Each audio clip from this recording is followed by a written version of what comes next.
Hello dear student, this is the next video of the third chapter history, the Delhi Sultans. In last video we discussed about the administration and the consolidation of Delhi under the reign of Khaljis and Tughlaqs.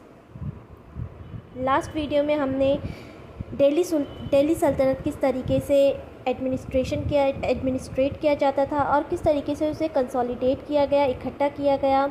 Garrison town के आसपास का जो area था hinterland, उसे भी दिल्ली सल्तनत में include किया गया और स्पेशली अलाउद्दीन खिलजी और मोहम्मद तुगलक ने किस तरीके से एडमिनिस्ट्रेट किया दिल्ली को, इसके बारे में हमने पढ़ा था।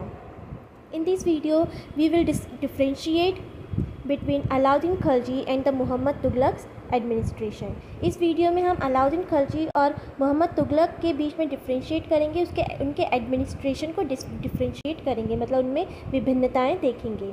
Delhi was attacked twice in 1299, 1300 and 1302 to 1303. As a defensive measure, Alauddin Khilji raised a large standing army. Delhi में अलाउद्दीन खिलजी के टाइम पर दो बार अटैक किया गया। मंगोल्स ने अटैक किया था 1299 में और 1300 में, और दूसरा अटैक हुआ था 1302 to 1303 में, और इसीलिए अलाउद्दीन खिलजी ने एक बहुत बड़ी आर्मी इस्टेब्लिश की थी। और वहीं हम मोहम्मद तुगलक की बात करें तो the sultanate was attacked in the early years of Muhammad Tughlaq's reign. The Mongol army was defeated. Muhammad Tughlaq was confident about the strength of his army and his resources to plan an attack on Transoxania. He therefore raised a large standing army. Muhammad Tughlaq के starting जब वो राजा बना था, सुल्तान बना था, तो उस time पर मंगोल्स ने इन्वेड किया था, आक्रमण किया था दिल्ली में, और इस टाइम पर मंगोल्स हार गए थे। तो इसीलिए मोहम्मद तुगलक कॉन्फिडेंट हो गया कि नेक्स्ट टाइम उसने प्लान बनाया कि वो डायरेक्ट ट्रांसऑक्सिनिया में अटैक करेगा, और इसीलिए उसने एक बहुत बड़ी आर्मी खड़ी की थी। Alauddin Khilji constructed a new garrison town named Siri for his soldiers. Alauddin Khilji ने अपने सोल्जर्स के लिए एक गैरिसन टाउन बनाया था जिसका नाम सिरी था। मोहम्मद तुगलक ने rather than constructing a new garrison town, the oldest of the four cities of Delhi-e-Kohana, was emptied of its residents and the soldiers garrisoned there. The residents of the old city were sent to the new capital of Daulatabad in south. तो मोहम्मद तुगलक ने वहीं दूसरी ओर garrison town construct नहीं किया था कोई अलग से, बल्कि उसने जो ओल्ड सिटी थी दिल्ली की, दिल्ली-ए-कोहाना, उसी को खाली कराकर वहाँ के जितने भी रेजिडेंट थे, वहाँ पर जितने भी ड्वेलर्स थे, निवासी थे, उनको वहाँ से हटा दिया और वहाँ पर अपने जो सोल्जर्स थे उन्हें इस्टेब्लिश कर दिया।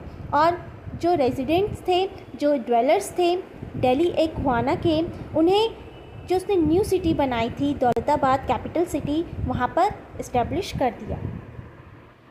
The soldiers had to fed. This was done through the produce collected as tax from lands between the Ganga and Yamuna. Tax was fixed at 50% of the peasants' yield.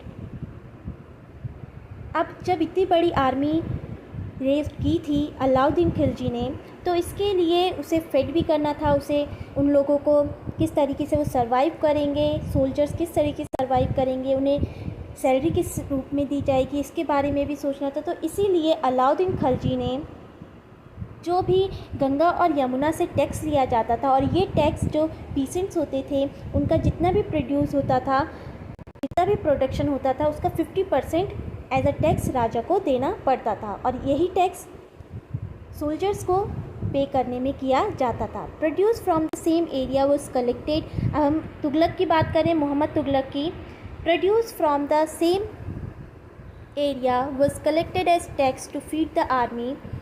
But to meet the expenses of maintaining such a large number of soldiers, the Sultan levied additional taxes. This coincided with famine in the area.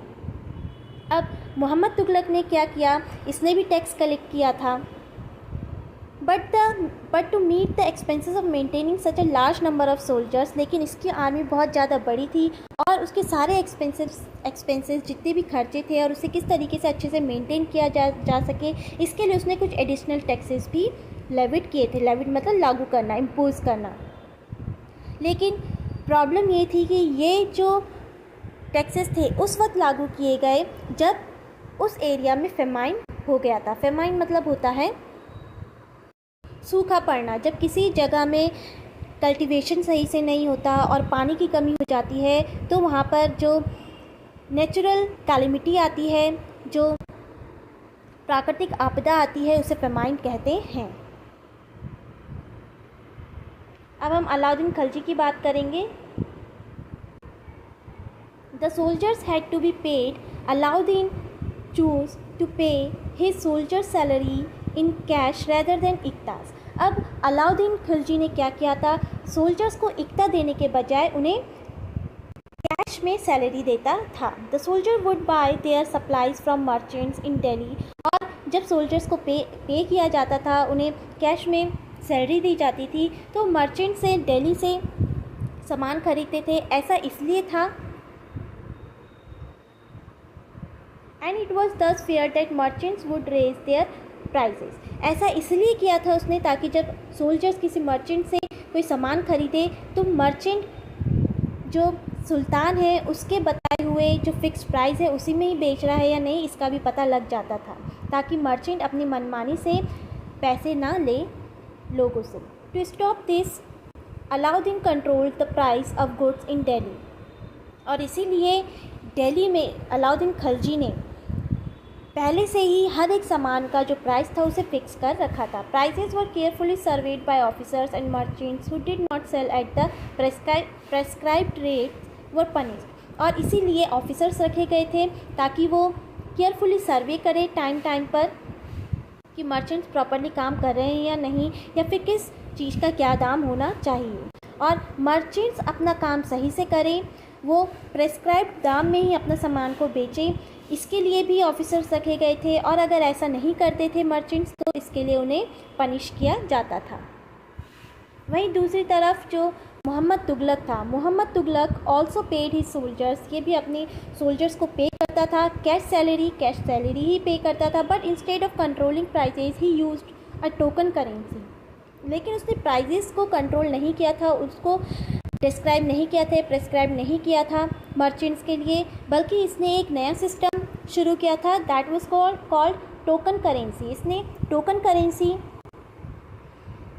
की शुरुआत की थी। और ये token currency एक तरीके का जो प्रेजेंट डे में हम पेपर करेंसी यूज़ करते हैं उस तरीके का था, but made out of cheap metal. ये चीप मेटल से बना होता था, not gold and silver. People in the 14th century did not trust these coins. लेकिन उस टाइम पर लोग इन कॉइन्स पे ट्रस्ट नहीं करते थे और उन्होंने स्मार्टली एक आइडिया निकाला और उसे किया। They saved their gold and silver coins and paid all taxes to the state with his token currency. अब वो क्या करते थे, जो गोल्ड और सिल्वर की जो पहले कॉइन्स यूज़ किए जाते थे मार्केट में या पे किए जाते थे एज अ टैक्स, उन्हें अपने ही पास इकट्ठा करने लग गए। और टैक्स किस रूप में पे करते थे, टोकन करेंसी में पे करते थे। इसीलिए राजा के पास कॉन्टीन्यूसली टोकन करेंसी जिसकी वैल्यू कम होती थी वो इकट्ठा होने लग गई, और लोगों के घरों में जो पहले गोल्ड और सिल्वर कॉइन्स होते थे जिनकी वैल्यू ज़्यादा होती थी वो इकट्ठा होने लग गए।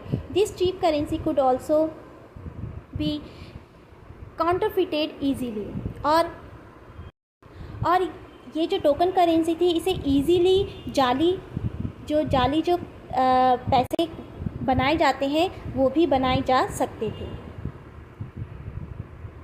अलाउद्दीन खिलजी जो था, Alauddin's administrative measures were quite successful and chronicles praised his reign for its cheap prices and efficient supplies of goods in the market. जो अलाउद्दीन के एडमिनिस्ट्रेटिव मेजर्स थे वो सक्सेसफुल निकले, और इसकी जो जानकारी हमें मिलती है वो उसके टाइम पर जो क्रॉनिकल्स थे, जो ऐसे अकाउंट्स थे जिनमें उसके बारे में बहुत प्रशंसा की गई है उसके टाइम की। तो इस चीज़ से हमें पता चलता है कि अलाउद्दीन खिलजी का जो एडमिनिस्ट्रेटिव मेजर्स थे वो सक्सेस रहे। He successfully withstood the threat of Mongol invasions, और साथ ही साथ ये मंगोल इन्वेशंस का जो डर था, उनके जो मंगोल इन्वेशंस का जो डर था उसका भी ईजीली सामना किया। मोहम्मद तुगलक के जो एडमिनिस्ट्रेटिव मेजर्स थे वो इतने सक्सेसफुल नहीं थे। Mohammad Tughlaq's administrative measures were failure. His campaign into Kashmir was a disaster. He then gave up his plans to invade ट्रांसऑक्सिनिया।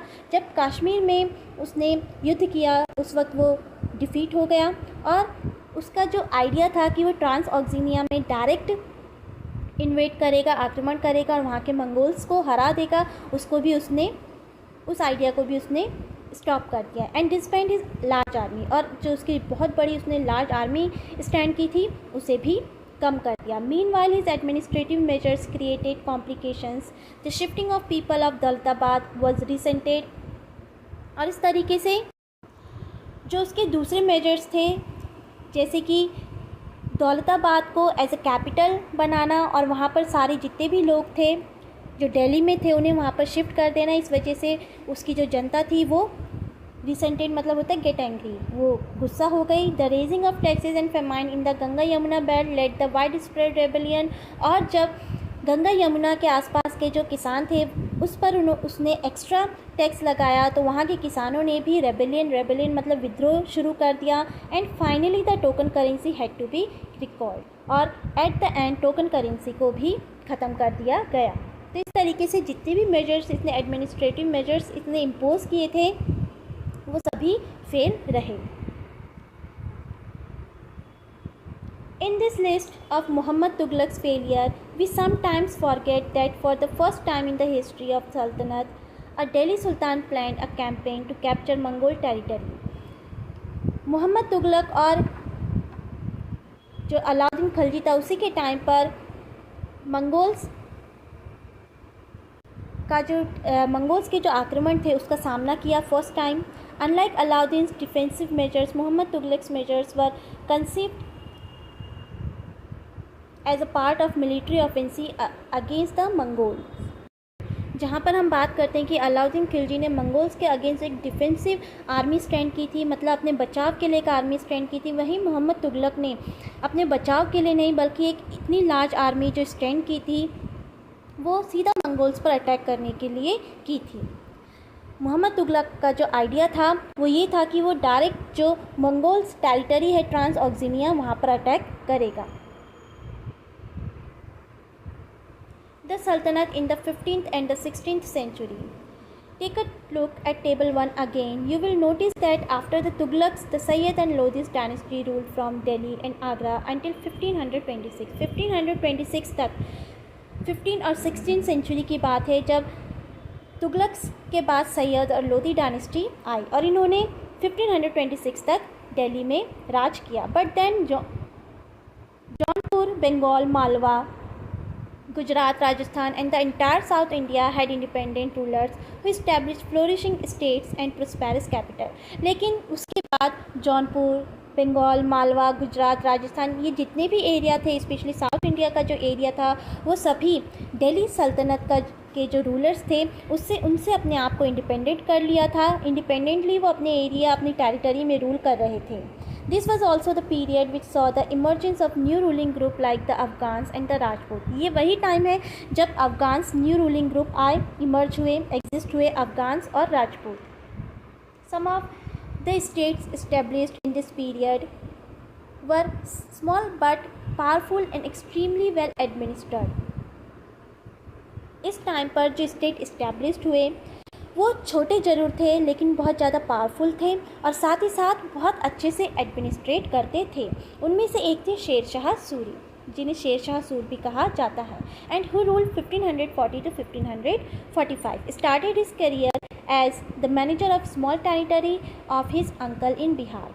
अब इनके एक अंकल थे बिहार में जिनकी स्मॉल टेरिटरी में इन्होंने एज अ मैनेजर काम किया था, and eventually challenge and defeated the Mughal emperor Humayun. और एट द एंड, इवेंचुअली मतलब होता है एट द एंड, अंत में उन्होंने मुगल एम्परर हुमायूं को चैलेंज किया और उसे 2 बार हराया, 1530 to 1540 और दूसरी बार 1555 to 1556.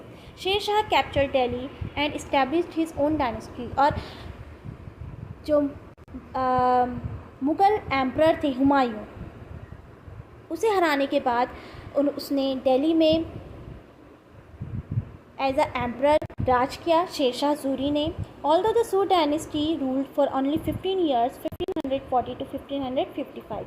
It introduced an administration that borrowed elements from Alauddin Khilji and made them more efficient. और इतने छोटे टाइम पीरियड में भी शेर शाह सूरी ने एक स्ट्रॉन्ग एडमिनिस्ट्रेशन इस्टेब्लिश किया था और उसके कुछ जो एलिमेंट्स थे, उनके एडमिनिस्ट्रेशन के जो कुछ पॉइंट्स थे या कुछ पार्ट्स थे, वो अलाउद्दीन खिलजी के टाइम में जो अलाउद्दीन खिलजी का एडमिनिस्ट्रेशन था उससे लिए गए थे. Sher Shah's administration became the model followed by the great emperor Akbar when he consolidate the Mughal empire.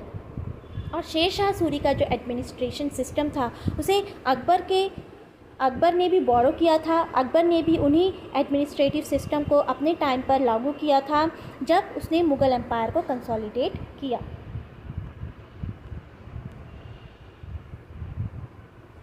So chapter has finished. I will give you some questions and you have to note down in your notebook.